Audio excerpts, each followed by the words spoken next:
Tonight on KVAQ-TV, the aftermath of last month's winter storm is still being felt by some local establishments. How to better prepare your business for another natural disaster in minutes. A public notice from UT Health RGV states a change regarding who is eligible to receive the COVID-19 vaccine. And we quiz UTRGV students to find out how much they know about Women's History Month. KVAQ-TV starts now.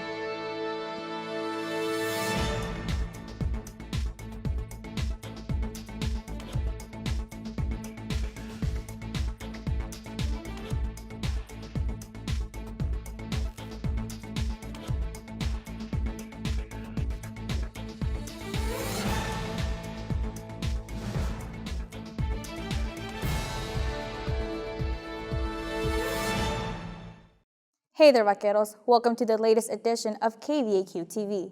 I am Lizette Chavez. Today is Monday, March 1st, and at the top of the hour.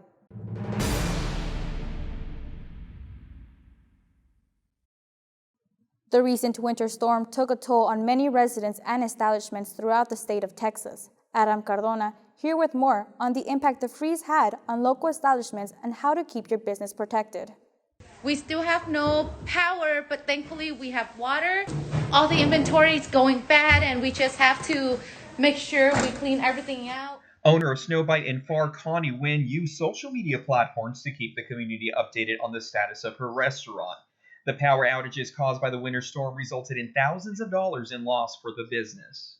There was no way for us to operate if we don't have power. Our refrigeration wasn't running on the right temperature. So that was a lot of loss for us. We had to just throw everything away because we didn't want to take the chance of serving, rotten food to the community. Wynn states that the recovery of the lost inventory was difficult. Stores were out of the products necessary to provide their full menu options, leading her to offer a restricted menu once they reopened. We had some situations with broken pipes. We had situations with shortage, power shortage. General Manager of A&B Lopez Supermarkets in Brownsville, Jorge Vasquez, said that although they were lucky to not have much inventory loss, they are now dealing with other issues after the winter storm. We're still struggling with getting product. The eggs, the bread, the milk, it's coming in maybe at a third of amount of normal. But hopefully within a week or so, we'll be back up here again. Farmers Insurance Agency owner Giovanna Diaz shares some advice on how a business should plan ahead and protect themselves with the proper insurance coverage. Unfortunately, it takes a catastrophe, for some business owners to realize that they're not properly covered. Diaz states it is important to annually review your insurance policy to ensure you have the coverage needed for occurrences such as a natural disaster. For instance, a restaurant or a grocery store, you would want to have food spoilage. It pays for anything that spoils, any perishable goods, any foods in case of, loss of power, refrigerator contamination, mechanical breakdown. Diaz emphasizes the importance of being prepared and covered for the upcoming hurricane season, which officially starts on June 1st. Both Wynn and Vasquez are preparing for the potential damages that may be caused by future natural disasters. For KVAQ-TV, Adam Cardona. Extreme cold weather impacted the valley's water supply last month, leaving some residents without safe drinking water.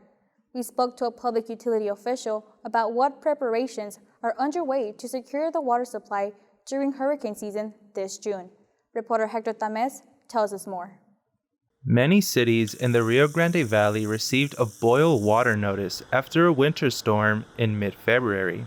McAllen Public Utility General Manager Mark Vega says that the notice mainly applies to people who plan on cooking with the water or drinking it. The state dictates that if your system pressure falls below 20 psi, it's mandatory. You have to issue a boil water notice. Vega says that there is another type of notice when it comes to water, the do not use notice.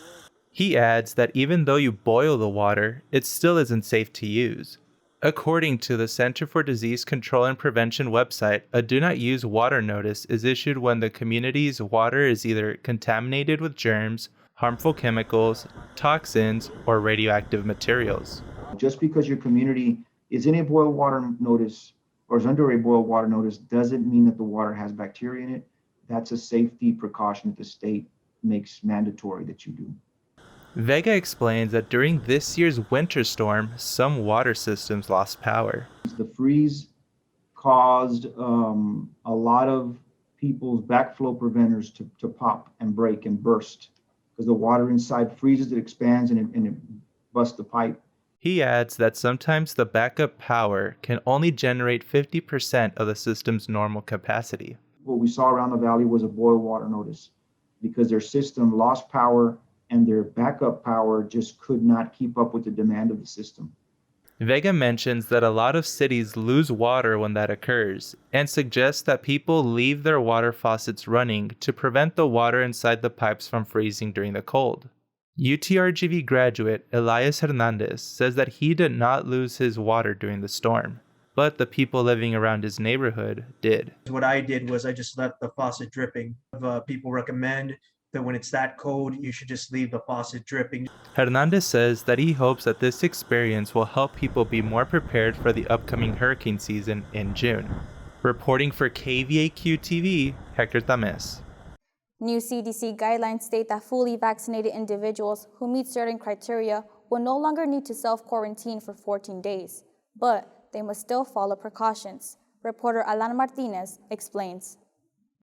The Centers for Disease Control and Prevention's Advisory Committee on Immunization Practices issued a statement outlining new rules for people who have already been vaccinated, including the cancellation of quarantines after exposure to COVID-19.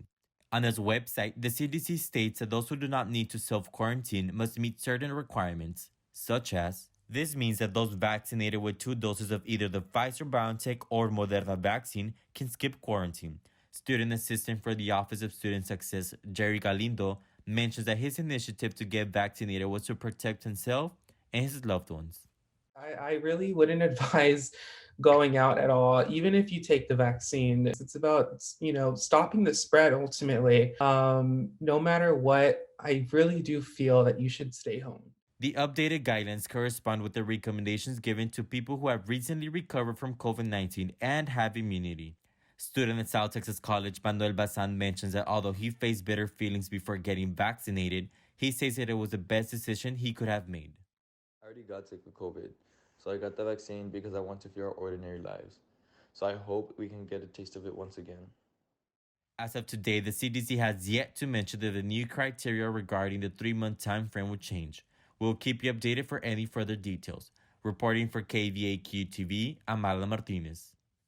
UTRGV has released a public notice on UT Health RGV's COVID-19 vaccine distribution. In the notice, the university stated that the vaccine distribution will be made available to all eligible individuals regardless of their residency or immigration status. UTRGV also mentions that if anyone was denied the vaccine by UT Health RGV because of their residency or immigration status, they can email covidvaccine@utrgv.edu to reschedule. Registration for summer 2021 classes begins this month. Students will be able to register on different dates based on their classification. Undergraduate students with early access and graduate students can enroll beginning 9 a.m. on Friday, March 5th.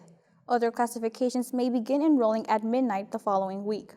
Seniors have access on Monday, March 8th, juniors on Tuesday, March 9th, sophomores on Wednesday, March 10th, and freshmen Thursday, March 11th. To register, log into your My UTRGV account and add your desired courses via Assist. Now in this week's police reports.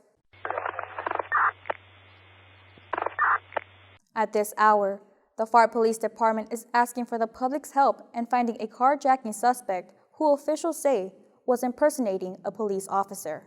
The victim told officials that a black Chevy Impala that looked like a police vehicle with red and blue lights pulled the victim over. Officials say the suspect then approached the victim's truck and pulled out a handgun, telling the victim to get out and then fleeing in the victim's truck. The suspect is a male, approximately 30 to 40 years old.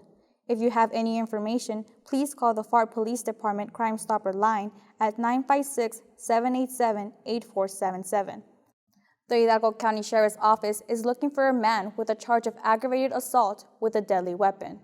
Police describe the suspect as a 21-year-old male with brown hair, hazel eyes, who is 5 feet 4 inches tall and weighing around 155 pounds. The suspect was last seen in Ed Couch.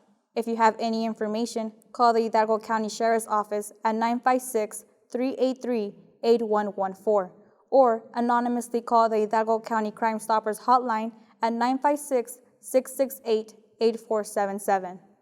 And now here's this week's Noticias en Español with contributing reporter Natalie Flores.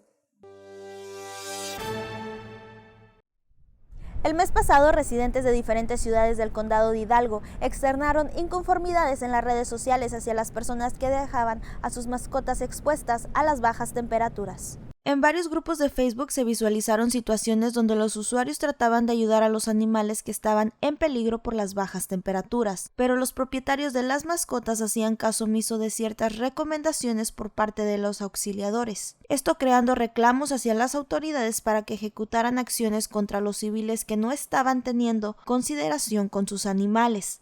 Coordinador de crecimiento de la Sociedad Animal de Palm Valley, Julian Whitcre, nos habla de las preocupaciones ante las carencias en la conciencia de la ciudadanía en cuanto a la protección animal. Hay una mentalidad entre la comunidad que pueden dejar sus perros afuera y eso es la cosa que tiene que cambiar. Si la comunidad, si la gente no cambian qué están haciendo, entonces vamos a seguir igual.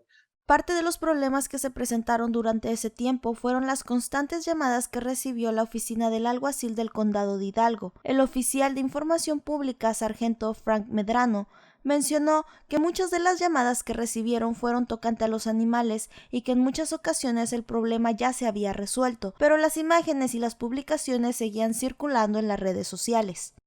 Y si una persona está pasando por la calle, mira esta situación y se mete a un hogar que no le pertenece, esa es una ofensa. Se está arriesgando a esa persona a ser arrestada simplemente por tratar de ayudarle al animal.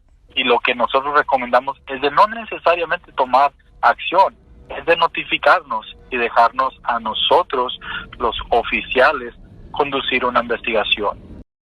El sargento Medrano también informó que si alguien quiere reportar alguna negligencia hacia los animales, antes de llamar al departamento del alguacil del condado, tenga a la mano el día, la hora, el lugar exacto donde se encuentra la mascota, qué tipo de animal es y también detallar lo mejor posible la circunstancia y, si es posible, tomar foto o video de la situación.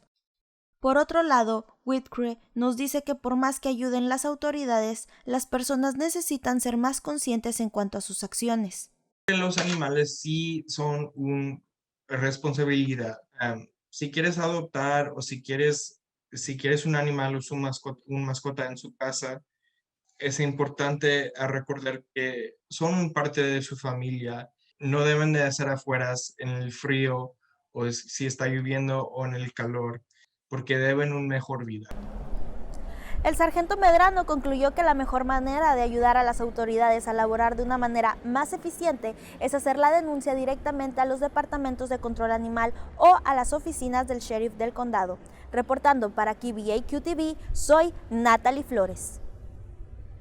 Today marks the first day of Women's History Month, meant to recognize and celebrate women's contributions throughout history. Leslie Hinojosa spoke with UTRGV students to test their knowledge on women's history. Here's Leslie with more. Hey there, vaqueros. I'm here at the UTRGV Edinburgh Campus Library ready to put some students to the test. Let's find out how much they know about women's history. February? Are we still in February? Yeah, we're in February, right? March? Yes. Okay.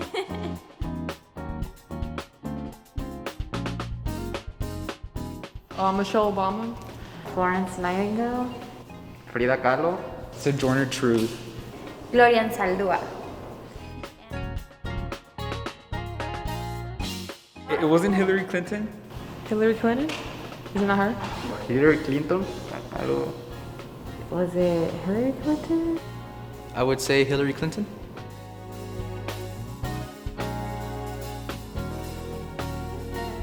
Is it the 14th Amendment? The Second Amendment? The third? I'm gonna say 18th. That one I'm not aware of that.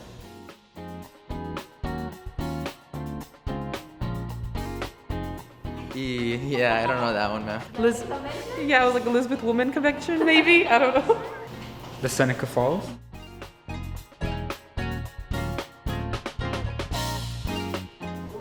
One that I can think about the spot would be Ronda Rousey. She's a UFC fighter.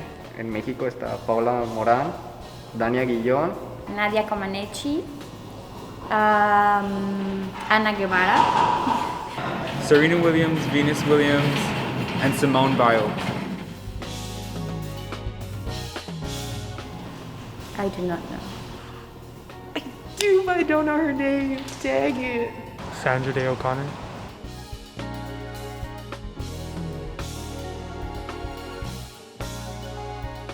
Well, in my opinion, I feel like women aren't appreciated enough when it comes to big achievements around the world. Women are at the basis and the root of all human existence. So props to women, really. You know, we matter, and it's important to recognize women. Just like I think it's important to also recognize men. But, I think there should always be a balance between both. O sea, recordar de quiénes venimos, quién nos aguantó 9 meses o menos en el vientre, quién nos dio a luz, quién nos cuidó, quién nos creó. Create awareness around what women have done, and especially because of what they've done, I am here today where I am able to enjoy many rights and privileges and continue to support other women in the future. We hope you all enjoyed watching and learned a few things about women's history in the process. For KVAQ-TV, I'm Leslie Hinojosa. That's all we have for you today. See you next Monday, and stay safe.